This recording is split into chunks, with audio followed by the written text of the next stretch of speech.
নমস্কার বন্ধুরা, ঝর্ণার বাঙালিয়ানায় সবাইকে স্বাগতম জানাই। বন্ধুরা, একেবারেই নতুন এক রেসিপি নিয়ে আসছি আপনাদের কাছে। এবার চলুন রেসিপি তৈরি করার জন্য কি কি লাগবে তা নিয়ে নিই। 2 চামচ নিয়েছি চালের গুঁড়া, 1 চামচ নিয়েছি ময়দা, তার সাথে নিয়েছি হলুদের গুঁড়া, নিয়েছি চিলি ফ্লেক্স, নিয়েছি লবণ, আর দিয়েছি স্বাদ মতো চিনি, আর আরও একটু স্বাদ বাড়ানোর জন্য দিয়েছি কালো জিরা। এবার এই সব উপকরণ আমি খুব ভালোভাবে মেখে নেব বন্ধুরা, যাতে সব কিছু একে অপরের সাথে খুব ভালো মিলে যায়। এবার একটু একটু জল দিয়ে খুব ভালো একটা পাতলা ডো তৈরি করে নেব, যাতে সেটা খুব ভালোভাবে মিলে যায়। চালের গুঁড়া একটু জল বেশি দিয়েই গোলাতে হবে, যাতে বেশি সময় না লাগে এই চালের গুঁড়াটা ভেজতে। আমি মাখাটা মেখে নিলাম, আর দেখেন বন্ধুরা, এবার এই সুন্দর করে এই মাখাটার সাথে এই খাবারটাকে আমি মিশিয়ে নিচ্ছি। জানি না এই খাবারটা আপনারা চেনেন কি না, তবে ভেজে খেতে কিন্তু দারুণ লাগে, খালি খালি খেলেও ভালো লাগে, আর যদি ভেজে খান তার চেয়েও বেশি ভালো লাগে। তবে এই খাবারটা ভেজে খাওয়ার আগেই যেন কখন শেষ হয়ে যায়, কাঁচা খেয়ে ফেলে সবাই। তবে আজকে আমি অনেকটা লোভ সংবরণ করে ভেজে খাচ্ছি।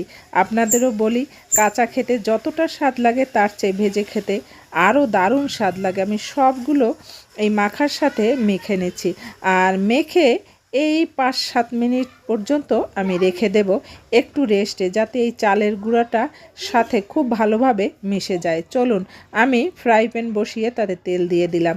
এবার তেলের মধ্যে একটা একটা করে এটা দিয়ে দিলাম। বন্ধুরা, আমি এতক্ষণ পর্যন্ত কি ভাজছি আর কি করছি সেটা আপনাদের কাছে এখনও বলিনি। এটা হচ্ছে তালের শাঁস।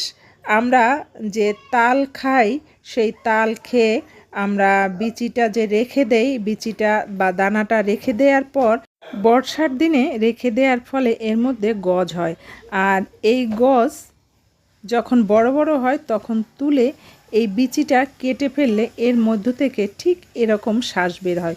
বন্ধুরা, আমি এই শাঁস কাঁচাই খেয়ে ফেলি। আসলে এই শাঁসটা কাঁচা খেতেও এত টেস্ট লাগে যে ভাজা পর্যন্ত খুব মুশকিলের ব্যাপার। আসলে আজকে বলতে পারেন অনেকটা লোভ সংবরণ করেই খাবারটা তৈরি করছি। আসলে এটা কাঁচা খেতে যতটা টেস্ট তার চেয়েও বেশি টেস্ট ভেজে খেতে। আর আজকে আমি যেভাবে ভাজলাম আপনারা এভাবে ভেজে খেয়ে দেখবেন, যদি কারো কাছে থেকে থাকে। দারুণ খেতে লাগে। এটা চা দিয়ে খান, মুড়ি দিয়ে খান, খালি খান, যেভাবে আপনি খান সেভাবেই টেস্ট লাগে। এত স্বাদ, এটা এত টেস্ট খেতে। আসলে আমি কাঁচা খেয়েও দেখেছি আর ভেজে খেয়েও দেখলাম, দারুণ লাগে। বন্ধুরা, যে যেখানে বসে দেখছেন, যদি রেসিপিটা ভালো লেগে থাকে তাহলে লাইক, শেয়ার, সাবস্ক্রাইব করতে ভুলবেন না, আর অবশ্যই একটা শেয়ার করবেন, যাতে এটা যারা ভেজে খায় না কাঁচা খায় তাদেরকে দেখতে সাহায্য করবেন, যাতে তারাও ভেজে খেতে উৎসাহ পায়। আমি আজকে এটা ভেজে খেয়ে দেখলাম, আসলেই ভালো লাগছে। আর এটা আমি চা দিয়ে খেয়েছি, আপনারা মুড়ি দিয়ে খালি যেভাবেই খান খেতে পারেন। ধন্যবাদ সবাইকে, যে যেখানে বসে এত সময় ধরে দেখলেন।